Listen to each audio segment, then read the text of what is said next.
Hi everyone, welcome to Indirect Learning. നമ്മൾ ഇന്ന് discuss ചെയ്യാൻ പോകുന്നത് ഇൻകം ടാക്സ് എന്താണെന്നും അതിലെ പ്രധാനപ്പെട്ട കുറച്ച് ടേംസും ആണ്. ഓക്കെ, നമുക്ക് നോക്കാം എന്താണ് ടാക്സ് എന്ന് ആദ്യം നോക്കാം. സോ ടാക്സ് എന്ന് പറയുന്നത് നമ്മുടെ ഗവൺമെൻറ്റിൻ്റെ പ്രധാനപ്പെട്ട ഒരു വരുമാന സ്രോതസ്സാണ്, മേജർ സോഴ്സ് ഓഫ് റവന്യൂ ആണ്. ഗവൺമെൻറ്റിൻ്റെ റവന്യൂ ആണെന്ത് ടാക്സ് എന്ന് പറയുന്നത്.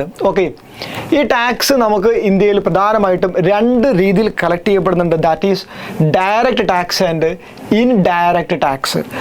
ഡയറക്റ്റ് ടാക്സ് മീൻസ് ആർക്കാണോ ടാക്സ് അടയ്ക്കാനുള്ള ലയബിലിറ്റി ഉള്ളത്, ദ ലയബിൾ പേഴ്സൺ, അയാൾ തന്നെ എന്ത് ചെയ്യണം, ഗവൺമെൻറ്റിലേക്ക് അല്ലെങ്കിൽ ഇമ്പോസിങ് അതോറിറ്റിയിലേക്ക് ആ ടാക്സ് അടയ്ക്കണം. That is direct tax. Direct ടാക്സിന് എക്സാമ്പിൾ ആണെന്ത് ഇൻകം ടാക്സ് എന്ന് പറയുന്നത്. Income tax is an example of direct tax. So it is the tax that a person or organization pays directly to the entity that imposed it. So imposing അതോറിറ്റിയിലേക്ക് നേരിട്ട് നമ്മൾ അടയ്ക്കണം. Income tax നമ്മൾ ഈടാക്കുന്നത് ഒരു വ്യക്തി ഒരു പേഴ്സൺ ഏൺ ചെയ്യുന്ന ഇൻകത്തിൻ്റെ മുകളിലാണ്. സോ ആരാണോ ഇൻകം ഉണ്ടാക്കുന്നത്, ഒരു പർട്ടിക്കുലർ ഇയറിൽ ആരാണോ ഇൻകം ഉണ്ടാക്കുന്നത്, അദ്ദേഹം തന്നെ എന്ത് ചെയ്യണം, ഗവൺമെൻറ്റിലേക്ക് ഈ ടാക്സ് അടയ്ക്കണം. അതിൻ്റെ ലയബിലിറ്റിയും അതിൻ്റെ ബേർഡനൊക്കെ അയാൾക്ക് തന്നെയാണ് വരുന്നത്. സോ ഇൻകം ടാക്സ് ഒരു ഡയറക്റ്റ് ടാക്സ് ആണെന്ന് ഓർത്ത് വെക്കുക. ആൻഡ് ഇൻഡയറക്റ്റ് ടാക്സ് എന്താണെന്ന് കൂടി നമുക്ക് ജസ്റ്റ് നോക്കാം. സോ ഇൻഡയറക്റ്റ് ടാക്സ് എന്ന് പറയുമ്പോൾ നമ്മൾ പേര് തന്നെ ഉണ്ട്, ദാറ്റ് ഈസ് ലയബിലിറ്റി ഉള്ള ആളായിരിക്കില്ല. ആ ടാക്സ് ലയബിലിറ്റി ആർക്കാണോ അദ്ദേഹം ആയിരിക്കില്ല അദ്ദേഹം ഗവൺമെൻറ്റിലേക്ക് അടയ്ക്കുന്നുണ്ടാവുക, ഇമ്പോസിങ് അതോറിറ്റിയിലേക്ക് അടയ്ക്കുന്നുണ്ടാവാം. ബെസ്റ്റ് എക്സാമ്പിൾ GST ആണ്. GST അല്ലേ നോക്കാം. Indirect tax are those tax which are paid by the taxpayers indirectly when purchasing some goods or commodity, when hiring some service which are taxable. Example നമുക്ക് GST പറയാം. അപ്പം നിങ്ങളൊരു goods വാങ്ങുന്ന സമയത്ത് അതിനകത്ത് നമ്മൾ ടാക്സ് കൊടുക്കുന്നുണ്ട്. നമ്മൾ പർച്ചേസ് ചെയ്യുന്ന പ്രൈസിൻ്റെ കൂടെ നമ്മൾ ടാക്സ് കൊടുക്കുന്നുണ്ട്. ആ ടാക്സ് ആക്ച്വലി കൊടുക്കാനുള്ള ബാധ്യത നമുക്കാണ്, നമ്മൾ കൊടുക്കുന്നു. പക്ഷേ ടാക്സ് ഗവൺമെൻറ്റിലേക്ക് അടയ്ക്കുന്ന ആരാണ്? സെല്ലറാണ് അല്ലെങ്കിൽ സപ്ലയർ ആണ് അല്ലേ. അവരാണിത് കളക്ട് ചെയ്തിട്ട് അതിൻ്റെ ഡോക്യുമെൻറ്റ്സും കാര്യങ്ങളൊക്കെ കീപ്പ് ചെയ്ത് കൃത്യമായിട്ട് അത് ഗവൺമെൻറ്റിലേക്ക് സബ്മിറ്റ് ചെയ്യുന്നത്, ആ ടാക്സ് സബ്മിറ്റ് ചെയ്യുന്നത്, കൊടുക്കുന്നത്, പേ ചെയ്യുന്നത്. Okay, so that is why it is called indirect tax. Indirect ടാക്സിന് എക്സാമ്പിളായിട്ട് നമുക്ക് എന്ത് പറയാം, GST പറയാൻ വേണ്ടി പറ്റും. Okay, so let's understand the basic terms in income tax. അപ്പോൾ നമുക്കറിയാം ഒരു വ്യക്തി ഏൺ ചെയ്യുന്ന ഇൻകത്തിൻ്റെ മുകളിലാണ് അദ്ദേഹം ഇൻകം ടാക്സ് അടയ്ക്കേണ്ടി വരുന്നത്. അതുമായി ബന്ധപ്പെട്ട കുറച്ച് ടെർമിനോളജീസ് നമുക്ക് നോക്കാം. നമ്പർ 1 പ്രീവിയസ് ഇയർ ആണ്. മക്കൾ എന്താണ് പ്രീവിയസ് ഇയർ നമുക്ക് ആദ്യം നോക്കാം. So previous year is a financial year immediately preceding the assessment year. Assessment ഇയറിന് തൊട്ടു പുറകിലുള്ള ഫിനാൻഷ്യൽ ഇയർ ആണെന്ത് പ്രീവിയസ് ഇയർ എന്ന് പറയുന്നത്. It is commencing on 1st April every year. 1st April ആണത് തുടങ്ങുന്നത് and ends on 31st March next year. April 1 തുടങ്ങി അടുത്ത വർഷം മാർച്ച് 31 അവസാനിക്കുന്ന ഒരു ഫിനാൻഷ്യൽ ഇയർ ആണെന്ത് പ്രീവിയസ് ഇയർ എന്ന് പറയുന്നത്. അസസ്മെൻറ്റ് ഇയറിന് തൊട്ട് മുൻപേ ഉള്ള വർഷമാണ്. It is A period where income is earned. Income earn ചെയ്യുന്നത് ഇപ്പോഴാണ്. ഇൻകം ഉണ്ടാക്കുന്നത്, വരുമാനം ഉണ്ടാക്കുന്നത് പ്രീവിയസ് ഇയറിലാണ്. ഈ പ്രീവിയസ് ഇയറിലെ വരുമാനമാണ് തൊട്ടടുത്ത വർഷം നമ്മൾ അസസ് ചെയ്യപ്പെടുന്നത്. ഓക്കെ, അത് ഇൻകം ടാക്സ് പർപ്പസിന് വേണ്ടി അസസ് ചെയ്യപ്പെടുന്നത്. ഇനി പ്രീവിയസ് ഇയർ നോർമലി തുടങ്ങിയപ്പോഴാണ് 1st April സ്റ്റാർട്ട് ചെയ്യേണ്ടത്. എന്നാൽ ന്യൂലി സെറ്റപ്പ് ബിസിനസ് ആണെങ്കിൽ, പുതിയ ഒരു ബിസിനസ്സാണ്, കഴിഞ്ഞ വർഷം പുതുതായിട്ട് ഉണ്ടാക്കിയിട്ടുള്ള ഒരു ബിസിനസ്സാണ്, ഒരു സംരംഭമാണെങ്കിൽ അതെപ്പോഴാണോ സ്റ്റാർട്ട് ചെയ്യുന്നത് അവിടെയാണ് നമ്മൾ പ്രീവിയസ് ഇയർ തുടങ്ങേണ്ടത്. എക്സാമ്പിൾ June 1 ഒരു ബിസിനസ് ആരംഭിച്ചതെങ്കിൽ അതിൻ്റെ പ്രീവിയസ് ഇയർ തുടങ്ങുന്നത് എവിടെയാണ്? June 1 to നെക്സ്റ്റ് മാർച്ച് 31 വരെയാണ്. June 1 to next year March 31 വരെയാണ്. ഓക്കെ, സോ അവിടെ ഒന്ന് ശ്രദ്ധിച്ചാൽ മതി. ന്യൂലി സെറ്റപ്പ് ബിസിനസ് ആണെങ്കിൽ ഈ April 1 എന്നുള്ള ഡേറ്റ് മുന്നോട്ട് പോകാൻ സാധ്യതയുണ്ട്. അതർവൈസ് നോർമലി സ്റ്റാർട്ട് ചെയ്യുക എവിടെയാണ്? 1st April every year and ends on next ഇയറിലെ 31st March. ഇപ്പോൾ ഇതൊരു പോയിന്റ് കൂടി ഓർത്ത് വെക്കാം. It is a year in which income is earned. Then what is assessment year? Assessment year എന്ന് പറഞ്ഞാൽ it's A period of 12 months commencing from 1st April and ending on 31st March next year. നമ്മുടെ financial year പോലെ തന്നെയാണ്. 1st April ആരംഭിക്കുന്നു, തൊട്ടടുത്ത വർഷം March 30 അവസാനിക്കുന്നു.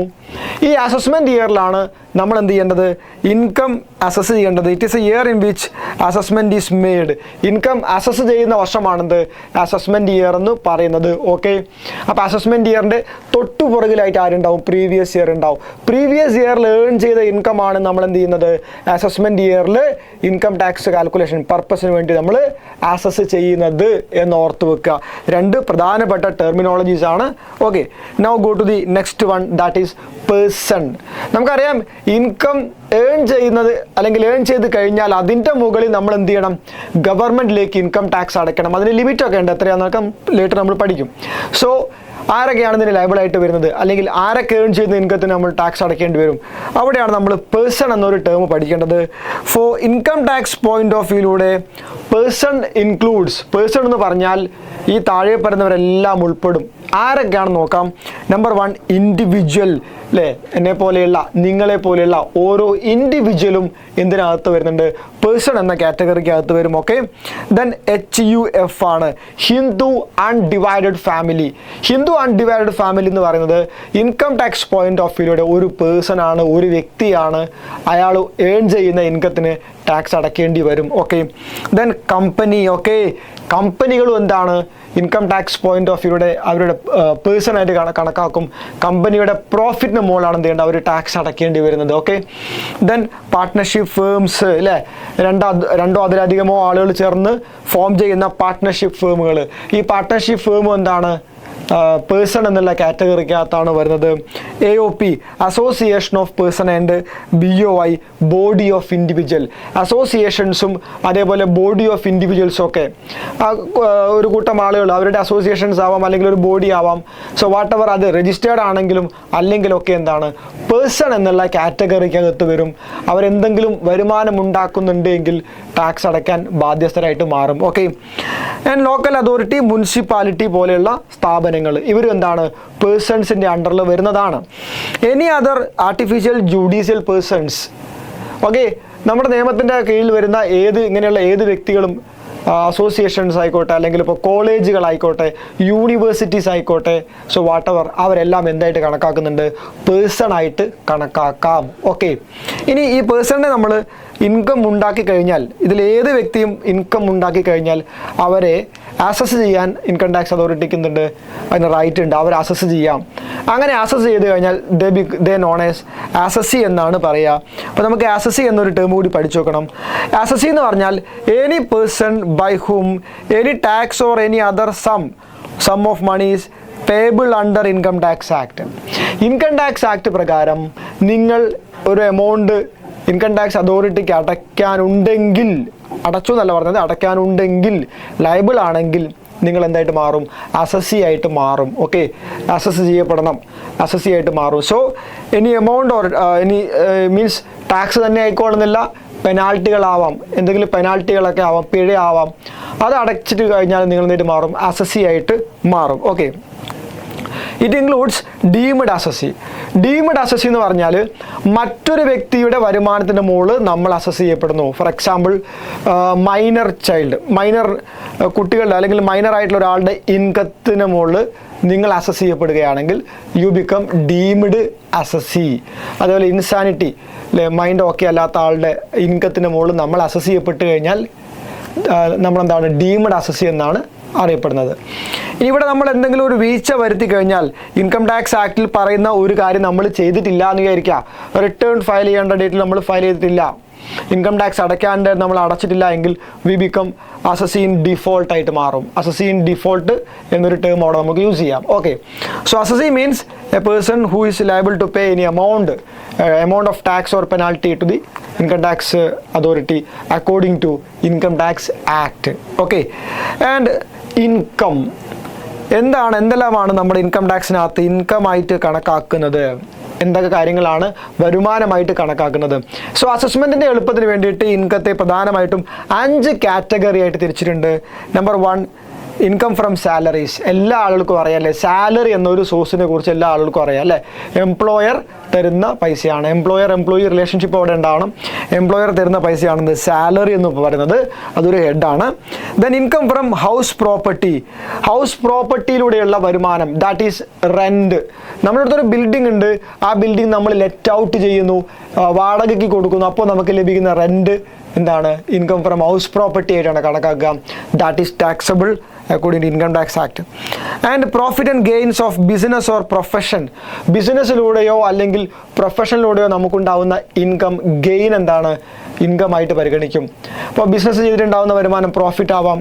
ഇനി ഒരു പ്രൊഫഷൻ, ഇപ്പം നിങ്ങളൊരു ലോയറാണ് അല്ലെങ്കിൽ ഒരു ചാർട്ടേഡ് അക്കൗണ്ടൻ്റ് ആണ്, അപ്പോൾ നിങ്ങൾക്ക് ലഭിക്കുന്ന ഫീസ് കാര്യങ്ങളൊക്കെ എന്താണ്? ഇൻകം എന്ന കാറ്റഗറിക്കകത്തേക്ക് വരും.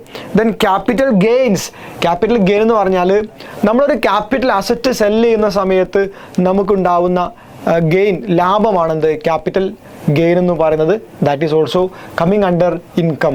ദാറ്റ് ഈസ് നമ്മളൊരു ലാൻഡ് വിൽക്കുന്നു അല്ലെങ്കിൽ ഒരു ബിൽഡിംഗ് വിൽക്കുന്നു, മെഷീനറി എടുത്ത് വിൽക്കുന്നു, അപ്പോൾ നമുക്ക് ലഭിക്കുന്ന ലാഭത്തെ നമുക്ക് ക്യാപിറ്റൽ ഗെയിൻ എന്ന് വിളിക്കാം. That is also taxable. Okay. Then income from other source, നമുക്കറിയാം നമ്മളിപ്പോൾ 4 ഹെഡ് പറഞ്ഞു അല്ലേ? ഇൻകം ഫ്രം സാലറി ഉണ്ട്, ഹൗസ് പ്രോപ്പർട്ടി ഉണ്ട്, profit or gains from business or profession ഉണ്ട്, ക്യാപിറ്റൽ ഗെയിൻ ഉണ്ട്. ഈ 4ലും വരാത്ത, ഈ 4ലും അല്ലാത്ത മറ്റെന്തെങ്കിലും വരുമാനമുണ്ടെങ്കിൽ അതെല്ലാം എന്തിനകത്തേക്ക് വരും? ഇൻകം ഫ്രം അതർ സോഴ്സിനകത്തേക്ക് വരും. 5ാമത്തെ ഹെഡിലേക്ക് വരും. എക്സാമ്പിളായിട്ട് പറയുകയാണെങ്കിൽ ലോട്ടറി, വിന്നിങ് ഓഫ് ലോട്ടറി നമുക്ക് എക്സാമ്പിളായിട്ട് പറയാം. ഓക്കെ. ഇനി മറ്റെന്തെങ്കിലും ഗെയിംസിലൂടെയോ അല്ലെങ്കിൽ മറ്റെങ്ങനെയെങ്കിലും നമുക്ക് വരുമാനം ഉണ്ടാവുന്നു, അത് നമുക്ക് എന്ത്? ഇൻട്രസ്റ്റ് റിസീവ് ചെയ്യുന്നു, ഡിവിഡൻഡ് റിസീവ് ചെയ്യുന്നു, അതൊക്കെ നമുക്ക് എവിടെ കൊടുക്കാം? ഇൻകം ഫ്രം അതർ സോഴ്സിനകത്ത് കൊടുക്കാം. ഓക്കെ. അപ്പോൾ നമുക്ക് ഓരോ ഹെഡും ഡീറ്റെയിൽ ആയിട്ട് പറയേണ്ടതുണ്ട്, പഠിക്കേണ്ടതുണ്ട്. ഓക്കെ. അപ്പം ടാക്സുമായി ബന്ധപ്പെട്ട മറ്റൊരു ടോപ്പിക്കുമായിട്ട് അടുത്ത വീഡിയോ കാണാം.